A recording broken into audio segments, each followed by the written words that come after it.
En attendant, parlons de l'école, des punitions et de la Revue internationale d'éducation de Sèvres qui s'interroge sur les méthodes pédagogiques et les punitions et leur efficacité, Olivier. Oui, comment punit-on au Burkina Faso, au Japon, en Russie, en France, en Algérie, aux États-Unis ou au Québec?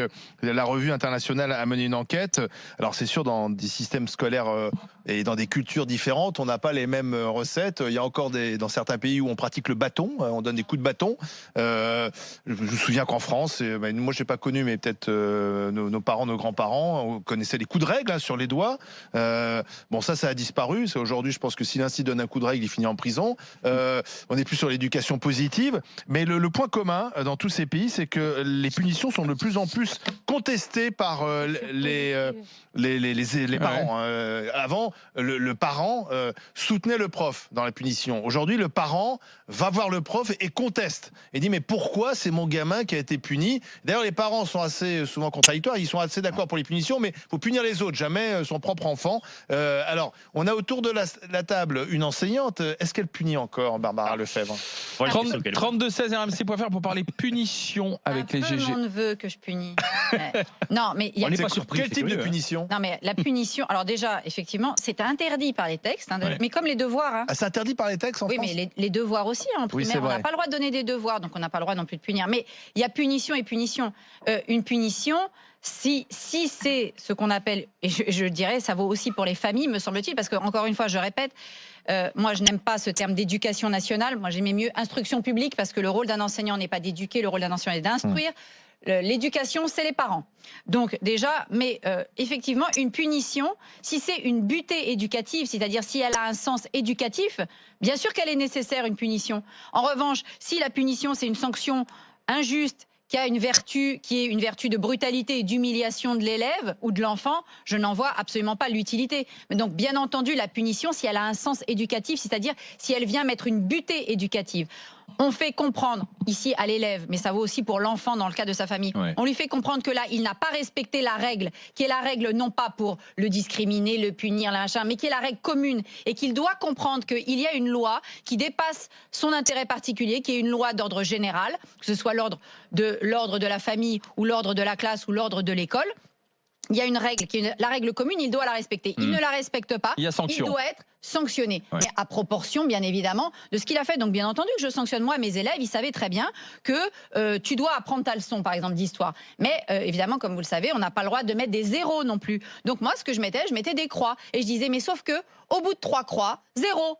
Alors, effectivement, croyez bien que, au bout de un élève, ils ont vite compris qu'il ne faut pas avoir 3 croix, et donc on apprend un petit peu sa leçon. C'est-à-dire que voilà, on va avoir une note qui n'est pas super, mais au moins on n'aura pas une croix qui nous finira par un 0. Tu mettais des lignes ou pas? Non, parce que moi en histoire géo, je ne mettais pas des lignes. Par contre, comme j'avais avec le temps observé les grandes difficultés de maîtrise de la langue française de mes élèves, moi je leur donnais des exercices de grammaire, de conjugaison en punition. C'est-à-dire que j'avais des collègues qui donnaient des pages d'histoire géo. Punition pédagogique, quoi. Moi, c'était que du français. Je photocopiais des exercices, des vieux exercices de bled, et je leur donnais des punitions de français. Il y a certains parents, mais il faut garder les punitions, qui sont venus me dire, mais quel rapport les exercices de conjugaison par rapport à l'histoire géo? J'ai dit, écoutez, déjà, quand votre fils ou votre fille saura écrire correctement le passé composé en classe de 3e, des gens pourra faire quelque chose. Donc moi, au moins, c'est d'utilité publique. Ils révisent le passé composé. Oui à la punition, mais à la punition utile. Des lignes. Ah oui, j'en ai fait. J'en faisais d'avance même, moi.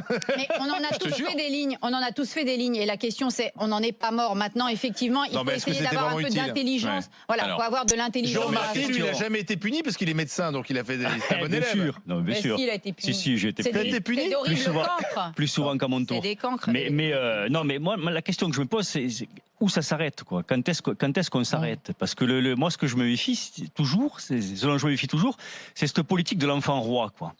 La punition, ça ne veut pas forcément dire châtiment corporel. Je vous rappelle que la fessée est interdite pour les parents. Donc on comprend qu'un enseignant ne peut pas donner des châtiments corporels, c'est évident.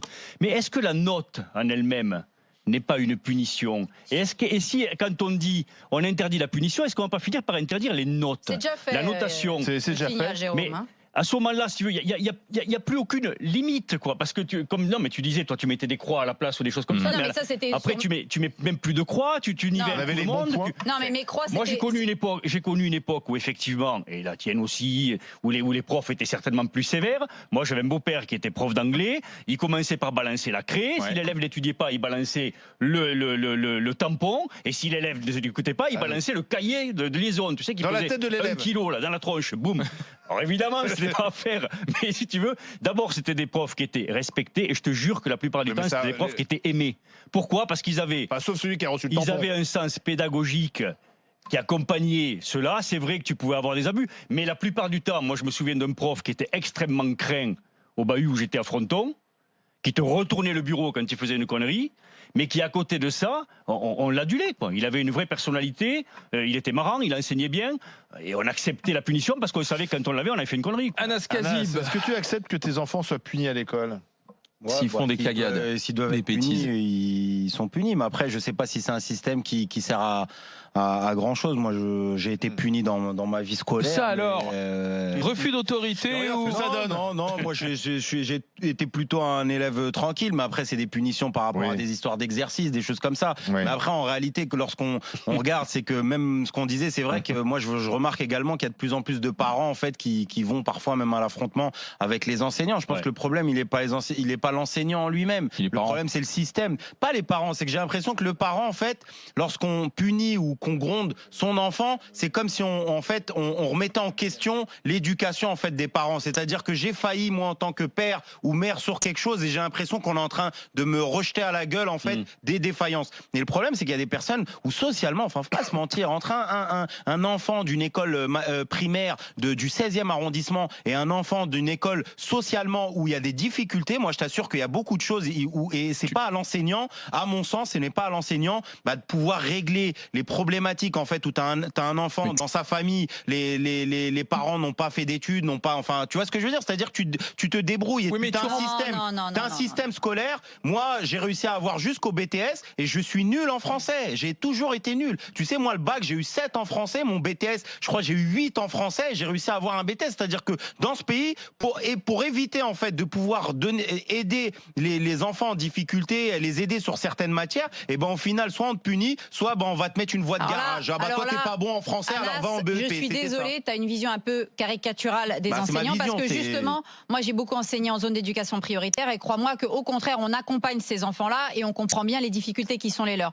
En revanche, je suis désolée, la difficulté ou la pauvreté en soi n'est pas un justificatif non plus sur les carences éducatives. Donc les carences éducatives, tu les as aussi bien dans le 16e que tu les as dans une zone d'éducation prioritaire. Des parents qui tapent leurs gosses. Non mais les carences, les parents violents, il y en a dans tous les. Non, parce que les profs à l'école, ce qu'on subit nous à l'école, c'est le résultat des carences éducatives dans les familles. Moi, je suis désolée, j'ai eu des élèves qui avaient des situations familiales, sociales, mais calamiteuses, qui dormaient dans des hôtels, etc. Mais il n'y avait aucun problème avec eux, ni dans le travail, ni dans le comportement. Ils se comportaient super bien parce qu'ils avaient un cadre éducatif. Enfin, ils avaient un cadre éducatif. Moi, je connaissais des gens qui venaient d'arriver d'Algérie parce qu'ils avaient été virés par les islamistes. Ils arrivaient dans une situation, ils vivaient vraiment hyper mal par rapport à leur statut en Algérie. Leurs enfants se comportaient super bien. Les mêmes, dans la cité d'à côté, ils nous fichaient la pagaille. Et eux, par contre, ils vivaient très bien. Le père et la mère avaient des salaires. Donc, je suis désolée. Pas une seule seconde à ça, c'est le truc de la réussite. Oui, il y aura toujours des Mbappé, il y aura toujours des Mbappé, il y aura toujours un échantillon. C'est l'éducation. Ben justement, Mbappé, son père, il le surveillait. Oui, mais un enfant qui a un père, un enfant qui a un père qui est neurochirurgien et la mère qui est avocate, il n'a pas la même éducation que celui qui vit avec ses frères et sœurs, que sa mère est femme de ménage et que son père, il a divorcé ou il s'est barré. Moi, je connais des gens, leurs parents, ils se sont barrés du jour au lendemain, ils avaient 10 ans, 12 ans, leurs parents, ils ont fui ni divorce ni rien du tout, ils sont partis, soit se remarier, soit faire leur vie ailleurs. Je connais des amis, leurs parents, ils gagnent 3 francs 6 sous, ils vont les liquider au rapido, au tiercé, tous les jours devant le bistrot. D'accord, ils sont blindés d'ouvriers et tu peux pas dire que ces gens-là, ils vivent de la même manière que le gars qui a Neuilly. C'est pas ça, je suis en train de dire. T'as rien entendu? Non, c'est pas ça. Je te parle des structurants éducatifs. Le structurant éducatif, excuse-moi, être un père, être une mère responsable dans la façon d'éduquer son enfant, ça n'a rien à voir avec ton niveau. niveau social. Et excuse-moi, Anas, ma famille, elle vient d'un milieu modeste. Ça n'a rien à voir avec des parents neurochirurgiens qui éduquent super mal leurs enfants. Oui, d'accord. Hein, mais en général, c'est quand même plus simple. C'est plus simple pour un enfant de grandir dans un milieu favorisé avec des parents qui sont là que dans un milieu défavorisé. 32-16. Famille monoparentale. Anas a raison. On nous appelle de Paris. Paris 20e. Il n'y a pas de bagnole qui brûle dans le 16e. Paris 20e, s'il vous plaît. Maintenant, les bagnoles. Les grandes gueules. Appelez au 32-16. Abdel, bonjour. Bonjour. Bienvenue, Abdel. La punition, est-ce qu'on doit la remettre en cause ou pas alors? Mais pas du tout. Expliquez-nous, Abdel. Déjà, on n'a plus le droit de mettre les fessées à nos enfants. On va interdire les punitions à l'école. Mais quel repère ils vont avoir, ces enfants? Mais quel repère? Ils respectent plus la police, ils respectent plus rien. Et en plus de ça, ils vont manquer du respect à l'école et on doit pas les punir. Je me suis fait punir. Moi, j'ai passé toute mon éducation au Bourget dans le 93. Je me suis fait punir. Et pour Monsieur Marshall, ça m'est déjà arrivé de prendre des coups de baguette sur les doigts. J'ai 44 ans. Ouais. Donc, c'est pas pour autant que je suis mort. Je travaille, je suis commerçant. Donc, non, il faut... Mais est-ce que ça aurait été différent? Parce que il faut peut-être tourner les choses différemment. Est-ce que ça aurait été différent si vous n'aviez pas reçu ces coups de bâton? Possible. Possible. Et comment vous faites avec vos enfants? Parce qu'on avait la crainte du prof à l'époque. Ouais. Et comment vous faites avec vos enfants ou Abdel, justement? Moi, j'ai une fille de 10 ans, elle est en CM1. Et si elle est punie, c'est qu'elle l'a mérité. Ouais. Je vais pas aller voir la prof pour lui dire mais pourquoi vous l'avez punie Parce qu'il y a de plus en plus de parents qui contestent la punition, et pas seulement la punition, la note, etc. Il y a de plus en plus de conflits entre les parents et les enseignants. Et Abdel, vous-même, vous punissez? Ça m'arrive, bien sûr. Ouais. Simplement pour fixer une limite et mettre une sanction comme la butée éducative. La sanction, ce que vous dites, Abdel. Oui, mais bien sûr. Bon, la dernière fois, elle a rechiné pour faire ses devoirs. Je l'ai puni de tablette, interdit de tablette, interdit de télévision. Et ça a marché. Elle s'est mise au travail. Quand elle rentre, elle goûte. Et après, elle va faire ses devoirs. Elle le sait très bien. La punition et surtout pas la contester, nous dit Abdel. Je vous envoie un t-shirt DGG. À bientôt, Abdel. Bonne journée. À bientôt, Docteur Marty. On a quand même de plus en plus, nous on le voit dans les cabinets, on a de plus en plus, dans les cabinets de consultation, on a de plus en plus de parents qui ne savent plus du tout comment se situer par rapport à leur enfant. C'est-à-dire qu'ils savent qu'ils n'ont pas le droit de punir, en quelque sorte. Le gosse est devenu l'enfant roi, il fait n'importe quoi, ils ne savent pas comment l'arrêter. Et donc pour l'arrêter, on lui donne la tablette ou le téléphone en permanence. Tiens, regarde, et là le gosse s'arrête. Et donc on est en train de bloquer tout un tas de gosses sur des écrans, juste pour avoir la paix, parce qu'on ne sait pas comment se comporter par rapport à ces gosses. Pourquoi? Et là, non mais Anas, là où je suis pas d'accord avec toi sur un point, et je suis d'accord avec toi sur un autre. Il va faire du en même temps. Vas-y. Non, ces parents-là, il n'y a pas de niveau social. Ils peuvent être de haut niveau social, comme de bas niveau social, ils sont dépassés souvent par le comportement du gosse. Par contre, quand ils sont de haut niveau social, effectivement, quelques années plus tard, ce gosse, il est récupéré parce qu'il a accès à différentes choses structurantes, là où le type qui est en bas scale sociale ne pourra pas l'être. Donc c'est là où il y a la différence. Là où il pourra pas l'être, mais voilà l'injustice. Voilà l'injustice, c'est qu'avant l'éducation nationale, l'injustice, c'est qu'avant l'éducation nationale, elle était là pour rattraper ses enfants. Moi, je suis désolée, dans ma famille, ils viennent de milieux modestes. Mon grand-père ou ma grand-mère, c'était des gens qui auraient très bien pu finir analphabètes, etc. Mais non, ils avaient l'éducation qui, à l'époque, un niveau d'instruction. Moi, mon grand-père et ma grand-mère, jusqu'à la fin de leur vie, ils écrivaient un français, une orthographe extraordinaire, alors que c'est des gens qui n'avaient pas fait d'études. Mon grand-père, il avait un niveau ouvrier. Eh ben, je peux vous dire, il faisait pas une faute d'orthographe. Aujourd'hui, vous en avez, ils sont en master à la fac, ils arrivent même pas à écrire correctement, ils font des fautes d'orthographe. Il faut leur remettre de la punition, des punitions. Le problème, c'est que l'éducation nationale, elle était là. L'éducation nationale, normalement, l'instruction publique, elle était là pour justement aider ces gamins-là qui, eux, ne pouvaient pas être récupérés par leur milieu social. Ça n'est plus le cas depuis 20 ans et c'est ça aujourd'hui le drame. Donc il ne faut pas ramener ça uniquement à des questions sociales, il faut ramener ça aussi à la défaite de la massification scolaire. Et la discussion continue. Aujourd'hui, faut-il remettre en cause les punitions à l'école ou est-ce que ça reste structurant pour un enfant, un modèle de sanction qui met une barrière? 32-16 rmc.fr pour continuer d'en parler avec les GG.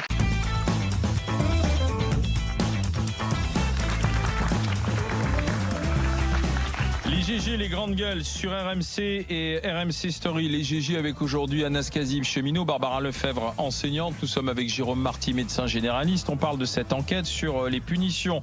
Les punitions étudiées dans le monde, les punitions ont-elles encore un intérêt ou une valeur éducative? C'est la question que l'on se pose. Je vous lis les réactions qui sont arrivées sur internet rmc.fr. Dimitri, parent d'élève, l'école devient une honte, il n'y a plus de respect du prof, la perte de l'autonomie, de l'autorité de l'enseignant, plus de notes, cela devient n'importe quoi. Et à quoi assiste-t-on? À une baisse du niveau. Grégoire nous dit: j'ai été puni tous les soirs avec les conjugaisons à tous les temps et des mots à copier. 60 ans plus tard, je suis tout aussi mauvais, me dit-il. Là, il n'y a pas de faute, Grégoire. Ali nous dit: j'ai été un fauteur de troubles à l'école, j'ai fait péter un boulon à plus d'une fois à mes professeurs. J'ai même pris une gifle, mais finalement je remercie tous mes professeurs parce que sans ces punitions j'aurais pu très mal finir, me dit-il. Ça m'a quand même maintenu dans le rang. Voilà ce qu'il me dit sur internet rmc.fr. Autre réaction, celle de Didier qui lui s'insurge en disant: la punition c'est de la maltraitance. Aujourd'hui mettons les moyens là où on doit les mettre, dans les écoles où les professeurs sont laissés seuls. Arrêtons avec les punitions. Un élève, on doit lui parler, on doit lui expliquer et sûrement pas lui mettre des coups de règle, le sortir de la classe. Voilà ce qu'il m'écrit. Voilà ce que m'écrit Didier sur internet. C'est tout à fait vrai qu'on n'explique rien avant de mettre une punition. La punition, c'est, comme je l'ai redit, c'est une butée éducative. Ça veut dire qu'avant d'en arriver à la punition, on a expliqué. C'est comme, mais encore une fois, on parle de l'école, mais c'est comme un parent. Un parent, il dit d'abord à un enfant ce qu'il doit pas faire. Une fois, deux fois, à la troisième, tu seras puni. Donc l'école, c'est pareil. Quand vous expliquez 5 fois qu'il y a une règle et que l'élève n'écoute pas, vous allez faire quoi? Vous allez l'expliquer une 12e fois, surtout que vous avez essayé quand même de l'expliquer pas de la même façon. Vous avez essayé de varier, de vous faire comprendre gentiment, puis de le prendre en tête à tête. Donc il faut arrêter aussi cette image. Alors après qu'il y ait des profs injustes, moi-même je l'ai subi, mais je vois même ma fille, des fois il y a eu ce qu'on appelle des punitions collectives. La punition collective, paraît que c'est interdit, ça. C'est interdit. Moi je l'ai vu encore dernièrement. Ma fille a une punition collective. C'est con, la punition collective. Oui, c'est la bête, classe, mais bon, la classe qui morfle parce qu'il y en a un qui a rigolé. Pour 3-4 qui ont rigolé. Qu'est-ce que je vais faire? Je vais aller voir la maîtresse et dire: oui, mais ma fille, pourquoi est-ce qu'elle a une punition? Non, elle est punie. Je lui ai dit à ma fille que je trouvais que la punition collective, c'était pas une bonne idée, mais je lui ai dit, c'est la maîtresse ce que fait qui a Sud, raison, c'est tout. Sudrail, ils punissent tout le monde, tout ça parce que le gouvernement Macron déconne, quoi. Mais c'est tout le monde qui est puni avec Sudrail. C'est sûr. Je rigole, Anas. Le 5 décembre, c'est la punition collective. C'est la punition collective, regarde. Ça devrait être interdit. Vous devriez punir uniquement de le voir, Macron. Positive. Voilà. Ouais, mais il n'y a pas de gare qui part de l'Elysée, sinon on bloquerait, on mettrait des torches. Emmanuel Macron, il prend jamais le train. Il prend jamais le train, Emmanuel Macron. Les gares sont très loin de l'Elysée et de Matignon. Non, mais juste pour rebondir un peu sur ce que disait Jérôme et sur la question des tablettes. Enfin, moi, je le dis et vraiment j'insiste là-dessus. Socialement, il y a un lien entre la question de l'éducation. Prenons typiquement. Moi, j'ai des collègues, déjà, les familles monoparentales sont en explosion aujourd'hui. Il y a de plus en plus de femmes précaires. Quelle est la vie d'une femme qui va se réveiller à 7 heures, préparer ses enfants, les déposer pour celles qui peuvent. Pour celles qui peuvent, c'est-à-dire que tu commences pas ta journée avant au moins 9h30, 10h. Parce qu'aujourd'hui, pour poser ses gamins à 8h30, ça veut dire, si tu comptes 1 heure de trajet, c'est pas avant 9h30. C'est quoi la vie de cette femme-là qui dépose ses gamins, 1 ou 2, qui va aller bosser, qui se refait les bouchons à partir de 18h30, qui arrive chez elle, qui récupère ses enfants après les études à 19h30. C'est quoi? Elle vient, elle doit préparer à manger. Tu veux qu'elle fasse quoi? Tu vois ce que je veux dire? Qu'est-ce qu'elle fait? Elle va faire quoi? Elle va aller se poser avec eux, lire des histoires, faire des comptines, machin, à 19h30. C'est à un moment donné, socialement, le problème, c'est ça le truc. Moi, je vois, par exemple, nous, avec ma femme, on travaille. Il y a des fois, je t'assure, tu donnes la tablette, tu donnes le téléphone aux enfants. Parce que t'es crevé. Franchement, t'es crevé, t'as pas le time. Faut arrêter de culpabiliser les parents. Tu vois ce que je veux dire? C'est-à-dire que c'est une facilité, ça nous arrange. Parce que, franchement, les tablettes, ça les calme. Des fois, même tu les mets devant un dessin animé, ils s'en foutent. Par contre, la tablette, ça les calme. On sait qu'on est responsable. Tu vois ce que je veux dire? Mais lorsque moi, en tant que cheminot, en tant que militant syndical, je vais avoir le malheur de dire, faudrait peut-être quand même, il y a 6,5 millions de chômeurs, faudrait penser à partager le temps de travail. Oh là là, on dit, oh mon Dieu, pourquoi on va partager le temps de travail? Les gens, ils veulent pas bosser, ils veulent pas. Mais moi, j'aimerais bien pouvoir travailler un petit peu moins, tu vois. Tu ramènes ça au partage du temps de travail, ça marche pas, Anas. Pour pouvoir partager, pour pouvoir profiter de mes enfants. Mais non, arrêtez que tu peux. Laisse aucune solution. Mais non, j'ai pas dit aucune solution. On vous donne des solutions. solution. Anas, et voilà, non, tout de suite, le livre se refait. mais non. Non, dire que ça marche pas, ça veut pas. Est-ce que tu as vu où est-ce que ça marche ce partage du temps de travail? Explique-moi. Ça marche partout. Quelle société a mis en place ce temps de travail? Vas-y, dis-moi. Passage au 35. Vas-y, dis-moi. Ah bon? C'est faux. Regarde l'hôpital. Ah bon? Demande à Jérôme. Avec l'hôpital. Demande les 35 heures. Demande à Jérôme. Ils travaillent 3 jours par semaine. Ils font des services de 12 heures. Demande à Jérôme l'hôpital les 35 heures. Le problème à l'hôpital a commencé avec les 35 heures. Non, le problème, il a commencé lorsque Manuel. Ça a été dit dans des Aubry, rapports. elle a fait comment dire, le fait de pouvoir répartir l'histoire des RTT, où au final tu peux travailler non pas 35 heures dans la semaine, mais tu peux faire 48 heures. On fait un aparté, on est en dehors de la discussion, mais je te rappelle que les 35 heures ne devaient pas être appliquées à l'hôpital. Et qu'ils l'ont appliqué, ils ont foutu l'hôpital à genoux. Donc ça devait pas être. Ils ont foutu l'hôpital à genoux. Mais ils l'ont reconnu. Ils l'ont reconnu. Ils n'ont pas compensé. Jospin l'avait reconnu. Parce que nous avons des métiers qui ne sont pas compatibles avec cette chose-là. Et donc tu n'arrives pas à tout le faire monde ne peut des pas être aux plannings, 35 heures. Il y a des métiers où on ne peut pas être aux 35 heures. Pour en revenir, alors revenons aux punitions. Pour en revenir au reste, et et notamment Laurent. aux écrans, c'est pas, je culpabilise pas. L'exemple que tu as donné, il est aussi valable pour une avocate.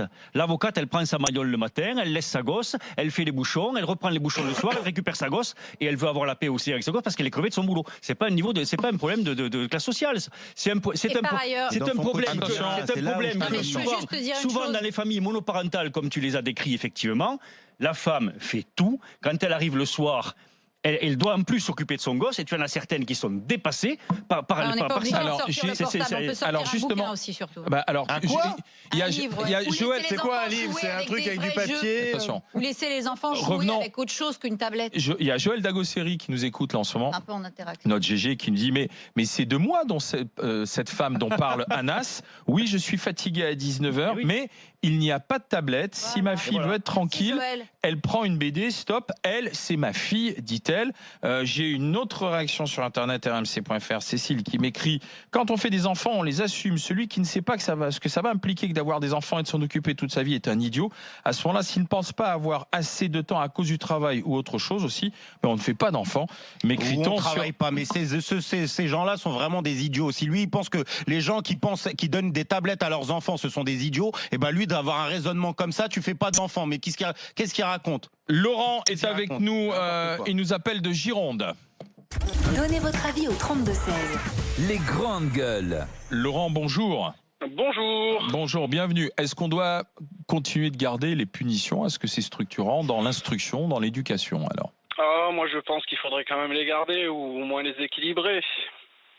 C'est aussi, je pense que ça permet de pouvoir, bien structurer un petit peu aussi les bêtises que l'on peut faire. Parler d'expérience? Oui, tout à fait. C'est-à-dire qu'en fait, j'ai été interne 8 ans dans ma vie en tout, donc 8 ans d'internat, dont 4 plutôt jeunes, on va dire, dans un lycée privé. Et donc suite à ça, on était souvent collés les week-ends, souvent collés les mercredis après-midi. Donc bien sûr pour motif, c'était si on avait de mauvaises notes, si on avait fait une bêtise. Ça pouvait être que ce soit du bazar en classe ou que ce soit du bazar au réfectoire. On attrapait souvent des cols. Donc ça, je peux vous dire que... Puis il y avait aussi le côté respect du professeur où tous les élèves se levaient en classe dès qu'un professeur ou dès qu'un, un proviseur ou quelque chose rentrait dans les classes. Il y avait toujours ce côté respectueux qu'il n'y a plus aujourd'hui, puisqu'après le jour où je suis passé en fait du lycée normal dans un lycée technique, les profs en début d'année ont appelé ma mère tout simplement pour lui demander d'où je venais, parce que j'étais le seul élève quand le proviseur rentrait en classe à se lever. Donc c'est vrai que ça fait bizarre quand on est tout seul à se lever en classe, on comprend pas trop puisque les autres, ils bougeaient pas, ils foutaient le dawa et puis voilà, il y avait les élèves, les profs qui volaient, les tables qui volaient, et puis moi qui étais au milieu qui comprenais pas trop. Alors j'avoue que c'est vrai par la suite, il m'en a pas fallu beaucoup aussi pour dériver.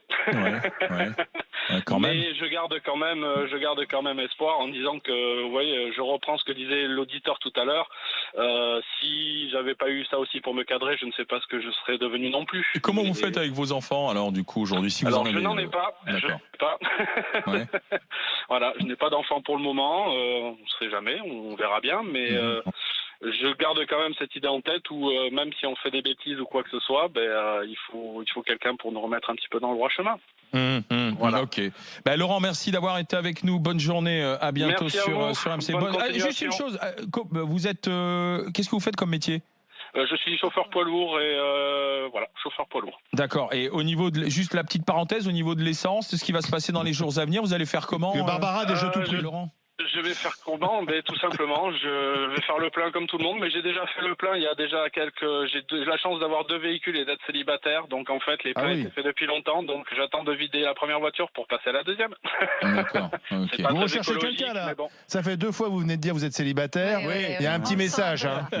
Donc Laurent, c'est le moment. Hein. Ah ben non, c'est pas spécialement par rapport à ça. C'est tout simplement pour montrer qu'en fait, oui, aujourd'hui, les gens pensent ceux qui peuvent être à eux seuls, mais après, c'est compliqué quand on a une famille de penser aux autres aussi. On est un petit peu individualiste, malheureusement, et l'esprit de famille, pour moi, a un petit peu disparu. Après, ça merci. Que moi. Merci Laurent. Bonne route à vous. À bientôt. Anas Kazib. Juste, je vais parler de mon expérience personnelle. Moi, j'ai fait un collège, le collège Sainte-Marie-Saint-Vincent, qui est dans le 18e arrondissement, qui est un collège catholique, d'accord, pendant de la 6e à la 3e. Je me rappelle, on avait une prof d'anglais, déjà tu rentrais en classe, elle disait posez tous vos carnets de liaison sur le bureau, elle remplissait des mots, etc. Ça veut dire, on était tétanisés, mais je pense que je suis le mec qui parle le moins bien anglais de la France. Moi j'ai la honte quand je vais à l'étranger, tu vois des gens, des paysans, ils arrivent à parler mieux anglais que toi qui as fait des années d'études. Moi, derrière mon parcours, le seul truc qui était intéressant en fait dans mon parcours du collège, c'était l'art plastique. On avait un prof d'art plastique, en fait, derrière, c'est l'une des seules matières où, en fait, il y a une certaine liberté, une autonomie, en fait, du professeur, de l'enseignant qui peut essayer d'aiguiller, de transmettre quelque chose. Et en fait, moi, il m'a transmis ce truc-là qui fait que derrière, j'ai fait au lycée des études d'architecture. Moi, je suis diplômé en architecture derrière. Mais pourquoi je parle socialement? Parce que moi, socialement, financièrement, moi, je pouvais pas continuer mes écoles d'architecture après. Alors que je suis diplômé, j'ai un brevet de technicien collaborateur d'architecte sur 2 ans, je pouvais travailler dans des cabinets. J'ai passé un concours où il y avait plus de 1000 personnes, on a été 20 d'être reçus, mais moi j'ai arrêté mes études parce que derrière, lorsque tu dois acheter des feutres, acheter des cartons qui font 3 cm pour faire des maquettes, etc., et que tout ce pognon-là, tu dois le sortir de ta poche, et que tu as 18 ans, 19 ans, et que tu sais pas d'où chercher cet argent-là, et ben à un moment donné, à la fin de l'année, la directrice, elle vient et dit, écoute Anas, on sait très bien que tu peux dérouler comme ça, il n'y a pas de problème, mais malheureusement, on va pas te garder, parce que moi, du coup, j'ai essayé de travailler à côté. Je travaillais à la SNCF, j'étais week-endiste à la SNCF. Pourquoi je me suis retrouvé aussi à la SNCF aujourd'hui? J'étais week-endiste, je faisais même les renforts carte orange, c'est-à-dire que je séchais les cours pour faire des renforts carte orange début du mois plutôt que d'aller à l'école. Donc quand je dis que socialement, il y a un problème. Donc c'était pas une vocation la SNCF? Non, c'est moi, la SNCF n'a jamais été une vocation. C'est pour ça que tu te venges? Non, c'est pas que je me venge. C'est une vanne. Je suis fier d'être cheminot, je suis fier d'être fils de cheminot. Mais quand je dis que socialement, il y a un problème, mais voilà, mais au final, les profs nous punissaient dans certaines matières, et puis ça allait pas. T'étais pas heureux, tu venais, le cours il se passait, mais moi je peux pas dire que merci de m'avoir puni parce que sinon j'aurais fait ou ceci ou cela. Évident, moi je voudrais juste dire une chose, c'est que globalement, si on fait des enquêtes, on observe que majoritairement, une immense majorité des Français disent qu'il y a un problème de respect de l'autorité des maîtres, qu'ils veulent plus d'autorité en classe, une autorité juste bien sûr, mais qu'ils veulent que de nouveau, c'est pas seulement le maître, mais qu'il y ait un respect de l'adulte de la part de l'enfant. Mais le problème, il est où? C'est que en dépit de cette opinion qui est plutôt favorable au retour d'une certaine forme d'autorité juste en classe, on a nos cadres, notre hiérarchie, les maîtres formateurs, qui sont complètement dans les peace and love, mais dans une vision irénique de l'enseignement, qui d'ailleurs, pour la plupart, ça fait à peu près 20 ans qu'ils n'ont pas mis les pieds dans une classe. Par contre, ils viennent te donner des conseils. J'ai une amie qui débute une carrière, une deuxième partie de vie professionnelle, qui se retrouve enseignante en maternelle. Elle a eu des conseils de ses maîtres formateurs pédagogues, mais on n'en revient même pas de ce qu'ils peuvent raconter comme ânerie à des enseignants, à des jeunes enseignants qui débutent, en leur faisant croire qu'ils vivent dans le monde des bisounours. Et ma collègue, qui est justement une femme qui est déjà mûre et qui est elle-même mère de famille, elle se rend très bien compte qu'on lui raconte n'importe quoi, mais elle me dit, mais les petits jeunes qui débutent comme profs, ils sont complètement captés par ce discours de bisounours que tiennent les maîtres formateurs, qui est complètement en décalage avec ce qu'ils vivent dans les classes. Et donc moi, je vous dis un autre truc qui nous remet sur la question des retraites. vous inquiétez pas, il n'y a plus beaucoup de profs qui vont aller jusqu'à la retraite. Ils les feront pas les 42 ans parce que au bout de 15 ans, vous êtes usé de ce métier parce que vous avez justement une hiérarchie qui est complètement en dissonance cognitive par rapport à votre métier de terrain. Voilà pour notre discussion. Est-ce que oui ou non, on doit encore punir à l'école? Vous me dites oui à 88%. 88% sur Internet, rmc.fr.